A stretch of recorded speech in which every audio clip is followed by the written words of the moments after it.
Welcome to the Lawyers and Mediators International Show and Podcast, where we discuss law and conflict resolution topics to educate both professionals and everyday people.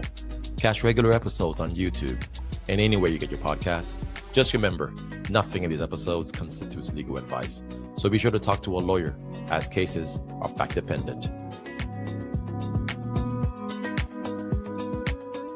Hey everyone, welcome back to LMIPodcast, where we talk about law and conflict resolution topics to educate both professionals and everyday people, Lawyers, Mediators International. And so today we are here to talk with Dr. Alberto Elisavetsky. He is a non-lawyer mediator trainer who is a guru on all things AI and conflict resolution and ODR, especially in Latin America. And so, Alberto, how are you doing today? Fine, Mark. I'm very happy to be here and share a few time with your audience talking about online dispute resolution and Latin America. Yes, thank you. And so the secret between us is that I've been wanting to have you on this podcast for years.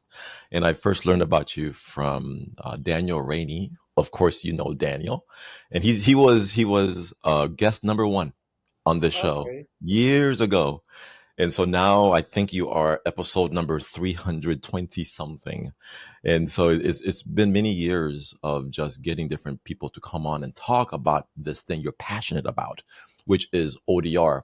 But from your vantage point where you're located in Argentina, you are a pretty big deal when it comes to ODR and AI and conflict resolution down in Latin America and all throughout.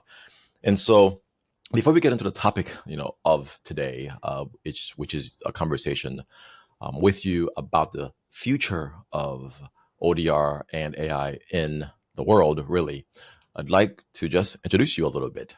And so, what I have for you is actually my research is Dr. Alberto Elisavetsky is a globally recognized leader in online dispute resolution, or ODR. He is the founder and president of ODR Latino America, an organization promoting the use of technologies in conflict resolution throughout Latin America. He also directs a social conflict observatory and the postgraduate online dispute resolution program at the National University of Tres de Febrero in Argentina. And you've authored several publications on mediation and technology. And one of your notable projects is Negotiator One, an AI agent for negotiation training and mediation and any kind of conflict resolution. So we're going to talk about that today, and then also find out what you're working on, because it seems every day, but every week you are publishing something new on LinkedIn and Facebook, and my feed is full of different information. So definitely follow Alberto on LinkedIn. I mean, you have thousands of followers to keep up to date on what is going on in the world of ODR, especially down in Latin America. I will share my screen to let people, see some of the publications you've written as well as your social media. But with that, I'd like to just let you talk a little bit about yourself, just for a couple minutes, maybe something people might not know about you, going into the past. But what I have here on my screen is your LinkedIn, of course, which is very informative, and the Congreso sobre Métodos, now I'm probably butchering the Spanish, of course, Okay. where people can go and they can find everything they need to know about ODR in Latin America. It's mainly in Spanish, but of course you can translate it with Google. By the way, well, we are, as you said, we are involved in several projects. We have a nice team in my university, Hmm. and I have a nice team in Latin America. We are working in online dispute resolution from, I don't know, we create ODR Latin America in 2006 informally. Okay. And at that time, I proposed the dean of my university to create uh, a distant center of conflict resolution. And the day that my university said, no, we are not planning to create a virtual mediation center, I create ODR Latin America Network, specifically because I found Ethan Cash, Dan Rainey, Colin Rule, Leah Wing, and a lot of friends uh, saying in the web that is possible to mediate online. uh, I decided that if these people was saying that it's possible to mediate online, this could be the future of, as you said before, shaping the future. No, Yeah. and and ODR Latin America went from one failure to the other failure every year because mediator didn't even want to think Hmm. about the possibility to mediate online. All the issues, the paraverbal, the verbality, the paraverbal relationship, the hands, if someone is crying, well, Yep. And basically, I was organizing several cyber weeks with the center of the Massachusetts University. Hmm. Once a year was a free event, and I organized the Spanish speakers area. Um, I received some prohibitions at some university to talk about ODR, Hmm. like in the past with the witches. Exactly the same. You are allowed to talk whatever you want, less Hmm. ODR. This Got is it. a fantasy. This is impossible. You are crazy. What year is this, Uh, roughly? 2012, Okay. 2013. In 2012, I create together with the Minister of Justice of Salta, which is a province in the north of Argentina, the first uh, pilot program of online dispute resolution with a regulation generated by the Minister of Justice allowing co-mediation online. Co-mediation online. It's a huge country with a very difficult in communication. Yeah. The highways are broken. There are no good paths to reach one place to the other. And they Hmm. started with a community mediation program. And the mediation online was performed in one center, in one mediation center belonging to the government. It was sitting the mediator and the party walk in and sit down at Hmm. his size. Hmm. And in other place of the province, which is you call states, we Yep. have provinces, Yep. the same. The mediator handled the technology. At that time, we would have been using a technology from India, a Okay. platform called Dim Dim, Dim dim. Dim Dim, and this platform some years later was sold to Salesforce. Okay. uh, and we lost our platform because at that time there were no Zoom. Yep. That was 2012. Yep. Well, we start doing this. It was working well. They start doing mediation with other provinces, and all of a sudden we have the pandemic. Hmm.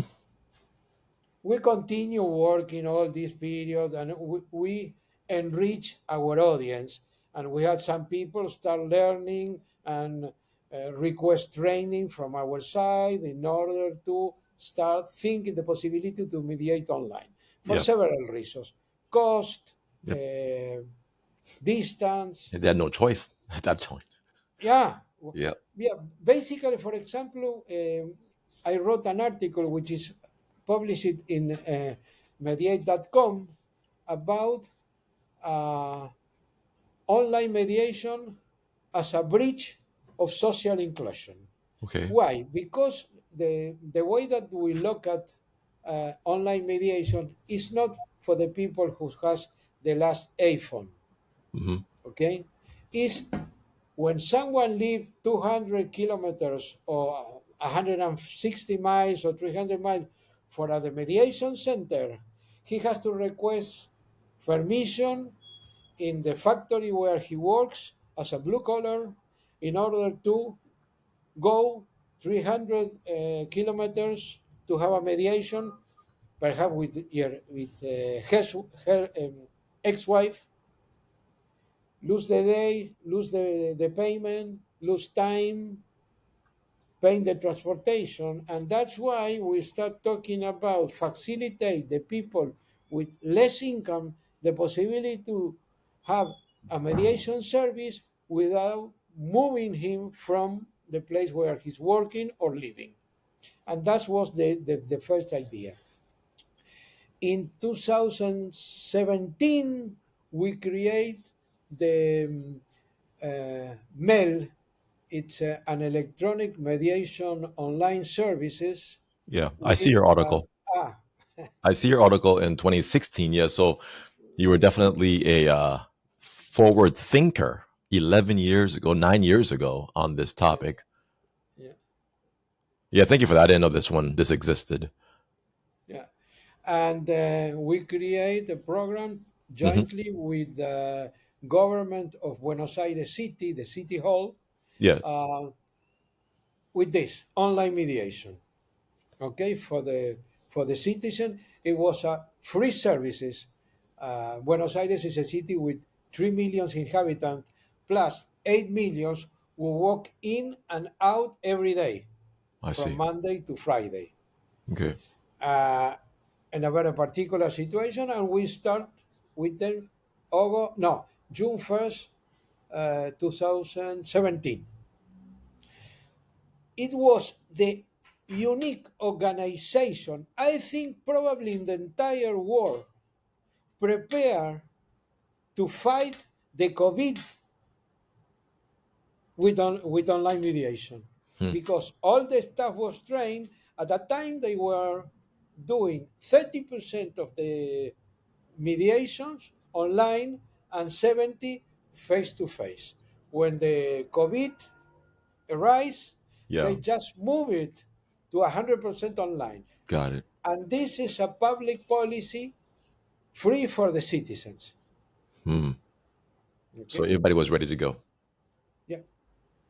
I don't think that any organization in the world was prepared for this situation. Yeah, no, I Of agree. course, in case of emergency, broke the glass and everybody took Zoom Yep. from under the table and put it without knowing what are the pros and contras, the benefits or the problems that the use of Zoom could generate. Why? Because the people was so confused about this situation. Hmm. They don't understand that Zoom was just a platform to do a business meeting or Hmm. to teach, not for mediation, because it's just one small part of the mediation. Yep. Because you need validation of the identity of the parties, handle the files, the documents in a secure manner, go to the online meeting room, and then you need to sign this agreement or not in one way.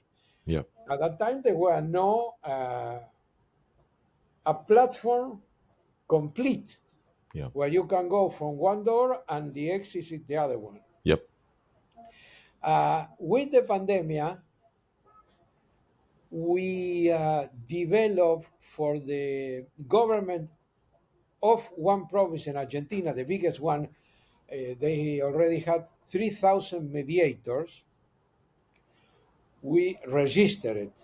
We developed a one shot program in order to give them the ability to mediate online from the technical point of view and how to handle emotions.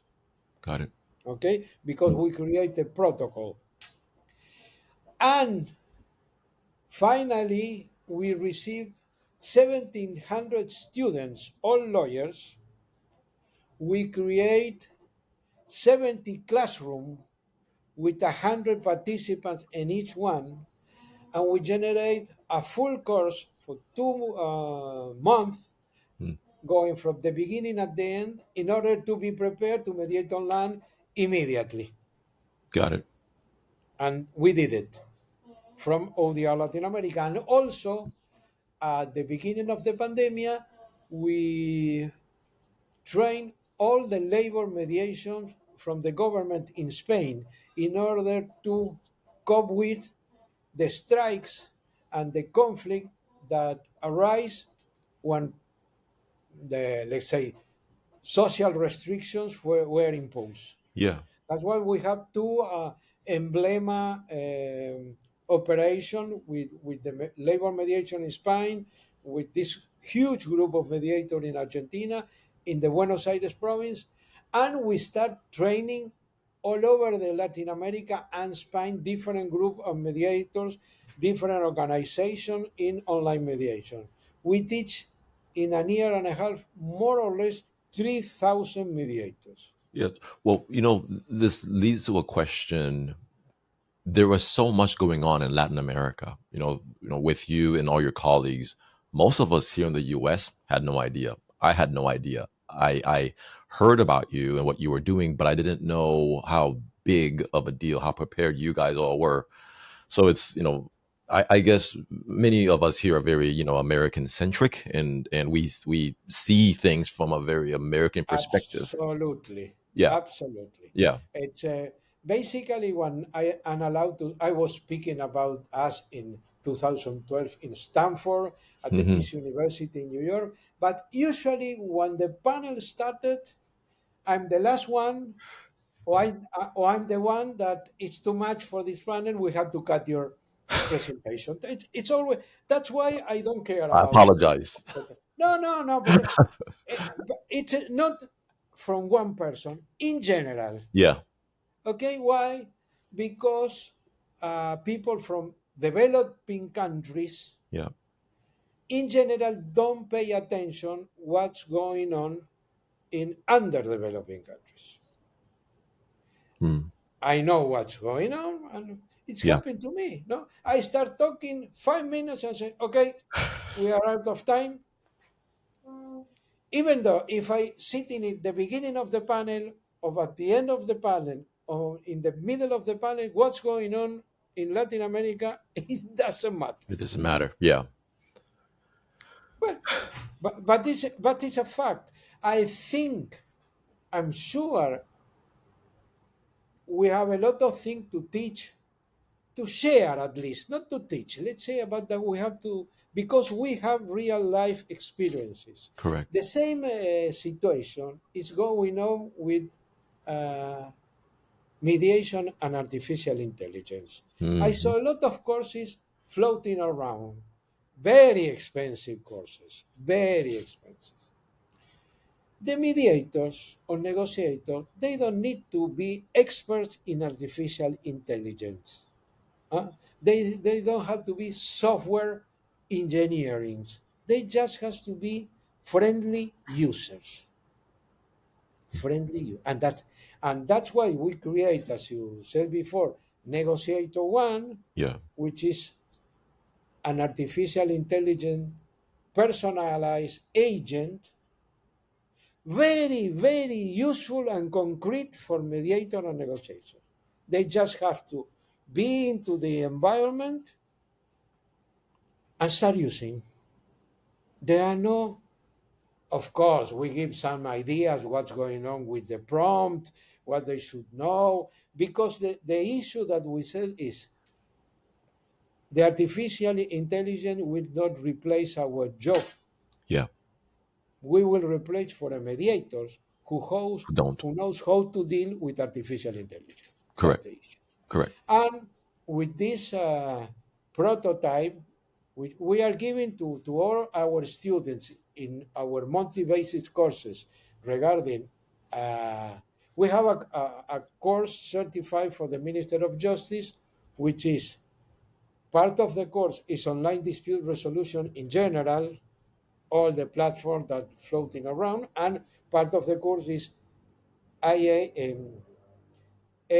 applied to mediation and negotiation with this negotiator one, and we present our prototype in a concourse of Banco Interamericano de Desarrollo and a justice laboratory here in Argentina. And among 120 projects submitted, 67 were approved to reach the end of the, let's say, the finals. Hmm.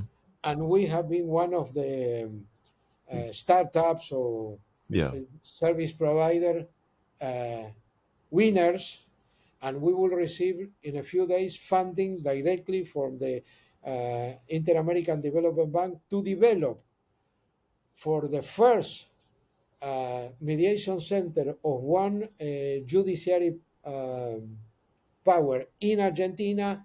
This negotiator one transform in the name is MEJU, MAU, which means Yep. electronic judicial mediation Yep. for the Corrientes province, starting from our negotiator one and adapting. Why? Because we will feed this agent with the mediation Corrientes law in order to send the agent just to walk through the law applied to this territory and the model of mediation that they wanted. They Got don't it. want, for example, Harvard. They want transformative mediation. And our friend Joseph Folger, and well, that's what we have to do. We have to adapt this negotiator to the requirements of this mediation center belonging to the justice in the Corrientes province. Let's Yes. say to mark the borders and to tell the artificial intelligence only work Got it. in this territory with this information, Yeah. not to go to other places to find other information. Sorry, So it was so too long the explanation, but no. So I'm familiar. I did a little bit of reading up on this. So I think it's Meju one. Meju AI. All right, and the Major AI, yeah, yes. and the province is called Corinth, Corrientes, and Corrientes. yes, and so basically you are having a jurisdiction specific AI assistant tool to help make sure that the mediations that are happening are going to only consider the statutes, laws, and Yeah, whatever because that local in that. in order to apply your Mhm. project, you should be chosen with one judiciary power, Got and it. Corrientes select ODR Latin America to be the partner. I understand. Okay. But when we finish this project, we have the compromise to do exactly the same in a second province in Argentina, Got which it. is just family mediation. This agent should be transformed in a family mediation artificial intelligence agent Yeah. because it's for an area which is family mediation in Neuquén province. Got it. So there's a lot of things you're working on, and just briefly, and I'm going to take people back to your LinkedIn where you post all this, and so it's the best place, in my opinion, for people to go to follow up with all the different projects you're working on.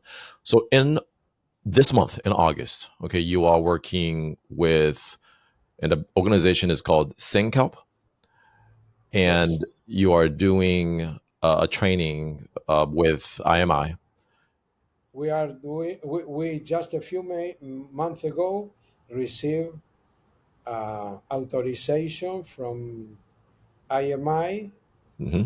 in order to be allowed to train in a is CMTP, which is Certified Mediator Training Program. Yep. It's a program in order to allow the ones who pass the course and do the assessments to be listed in the web of the International Mediation Institute, Got which it. is in order to gain international recognition. That's what we are doing, and this is our first experience to teach in English.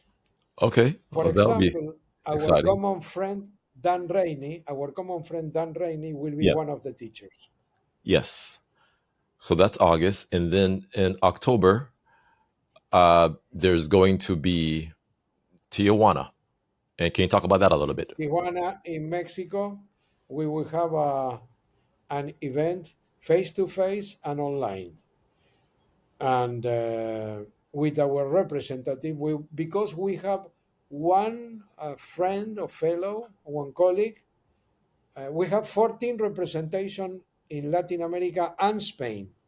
Basically, Spanish we have in Spain, in Mexico, in Peru, in Colombia. Well, all Latin America, we have one representative. And in this case, we are doing this activity jointly with our representation in Mexico, ODR Mexico. Got it. Also, you have a Brazil event coming up, although I don't have that on my screen, but could you talk briefly about that? Yeah, October 23 with CS Views, which is one of the leading trainers in Brazil. We will have a full day of mediation, uh, and part of the program will be teaching how to use Negotiator One with my presentation. Got it. And I understand that there's going to be a pretty big conference happening in Mexico, in Guadalajara, sometime in 2026. I'm Yeah, trying to actually pull that up if I can find it on your page real fast. But could you speak about that? Because that's going to be a pretty amazing event. And then when we finish that, we'll talk about Expo Tech. we have a partnership with International Forum of Professional Mediators. We are running a face-to-face, only a face-to-face conference from 2016. Okay, this is 3 times in Spain, each 2 years. Okay. 2024 was in Argentina. It was led by me, Okay. jointly with Javier Ales Scioli. He is the president of the International Mediation Forum, and Alicia Millán is the Mhm. Argentine ambassador of this FIMEP forum. And Got now it. we agree with IJA. IJA means el Alternative Justice Institute of Guadalajara, Mexico, belonging to the government, that will be the local host. Okay? And IJA plus FIMEP plus ODR Latin America are Mhm. running this event by the end of May, that we are planning we will have probably around 500 participants. Well, In Argentina, we had more or less these figures, and we have mediator for from 25 countries. well, tell me, if you are a non-Spanish speaker, what's the best way to participate in these events? Be in your place. Learn Oh Spanish. no, you can use this. Awesome. So you guys provide This is that? a simultaneous. No, $40. This a headset with Yeah. simultaneous translation from All right. Spanish to English. Yes, yes. I use my phone mainly for a lot of that, but I'll check that out. Thank you so much for that. Now, I think it's a good idea. First, do some Duolingo before go to before go to Mexico, Yeah. and you know, people who wants to communicate, you communicate. The problem is it's not. There are no plans to have simultaneous translation, Okay. because basically there are no Spanish speaker attending the conference. That's why. Uh, but it's an excellent place to know people, because Exactly. everybody wants to talk with Yes. everybody. Yes, We and have we're a all network section.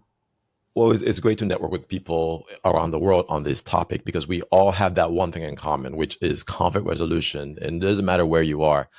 And then finally, there's Expo Tech, of course. And now, and after we do Expo Tech, we'll talk about some of your other publications in your books in the library. But Expo Tech is, of course, the annual event that you host.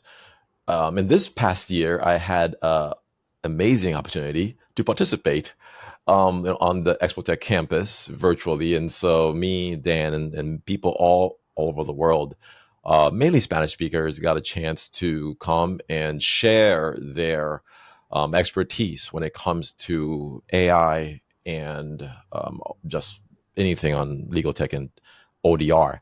So, can you talk briefly about Expotech and when it might happen in 2026? Because this past year was spring 2025, and just share Yeah, with us what it is.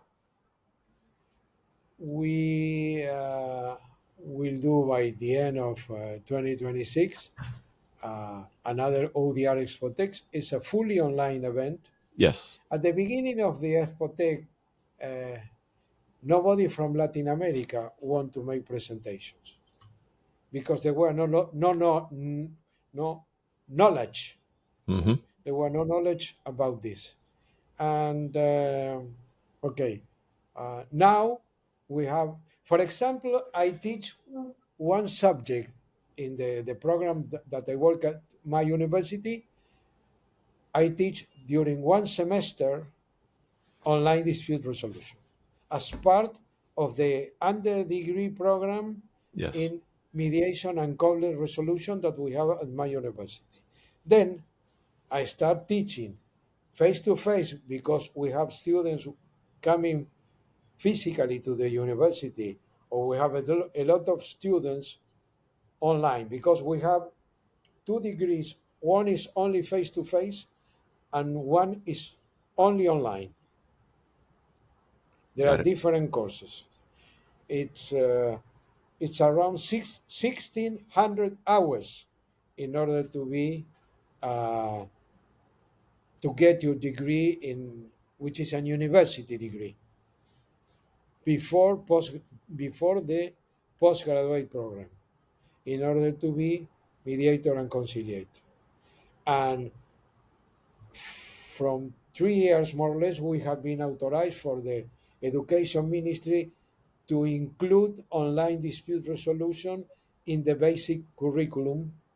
And now we are teaching on a semester basis online dispute resolution. Now I have a lot of students, a lot of graduates, and most of them are capable to present their own point of view or search about some item and use it for their essays because they have to prepare an essay when finish the degree. Got it. And well, we are evangelizing about Yes. ODR in Latin America. Yeah, That's the absolutely. word. Well, and if people want to learn more, of course, you have written a lot about this. I'm not sure if these are your publications or are these others No, as well. this I have two books which are not shown here because Okay. belong to other editorial, uh, and we create last year our ODR Latin America publishing company Got it. in order to allow mediators to publish easily their books. Got it. Some of them I participate. For example, the last one it's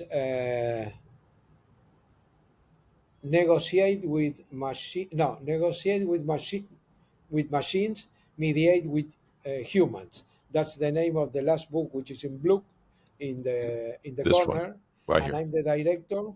And this is a consequence of the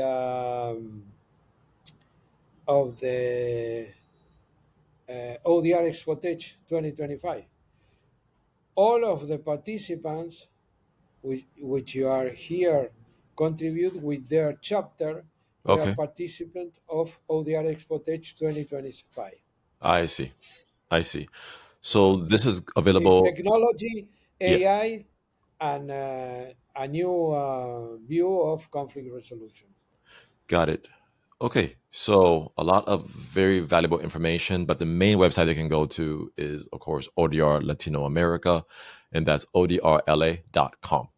Okay, and the best place to follow you, of course, is your LinkedIn, where you have published all these different events that are going to be happening from SEMCAL to Guadalajara, and then Expo Tech next year. Hold on, I go up a little bit. Show Yes. negotiator one a little bit up. Oh, yep, I Okay, saw that. this is the modification that we did in negotiator one, Okay, and now you can walk in and mediate or negotiate English, Spanish, and Portuguese. got it. So, This is the access. well, it's very important because sometimes you have conflict between people of different languages. Absolutely, absolutely, it's very helpful. Awesome. All right. So, in the last couple minutes we have left, just what are your thoughts when it comes to the future of ODR in Latin America and in the world? Let's talk about the problem. The problem, first the problem. After that, what could be the future? Fantastic. What I think, basically, the online mediation will be transformed from mediate in real time and will transform to text mediation Hmm. plus artificial intelligence. From the point of view of the money, put it in the pocket of the mediators. Because when they took the Zoom Yeah. under the table and start mediating the same way, Hmm. they didn't solve the problem of adjust agendas. We, for example, you and me trying to organize the agenda for this session where we both agree and we don't have a conflict, it Yeah. was difficult at least. Hmm. Think of a mediator who has to mediate the whole day online, organize an agenda with lawyers and party for the full day. It's a huge problem. And Yeah. this problem goes directly for less income. I think mediation in this 21st century Hmm. will move to test text mediation or asynchronous mediation, Yes. not to Asynchronistic. continue with the other line. That's Yeah. in the future what I see. The other problem are governments Hmm. and mediators. Basically, because at least as far as I know, in Latin America, the governments or the judiciary powers, I'm not, they are not taking care of protects their citizens' data. Hmm. Why? Because the citizen data is going through Zoom, for Yeah. example, Yeah. a platform to belong to the owner, not to the governments and the local servers. Yeah. That's the biggest problem that I see while we continue doing mediation online in platforms that not belong to the government, because today the responsibility following the recommendation of the International Council for Online Dispute Resolution is you. If you offer a platform to mediate, you are ODR service provider, disregarding where you rent your platform. And you cannot take responsibility what's going on inside the platform because it's not your platform. Hmm. But this is a long story for a long Yeah. conversation. It would be a This is fascinating conversation actually on that issue. So, Dr. Alberto Elisavetsky, thank you so much for coming on the LMI podcast.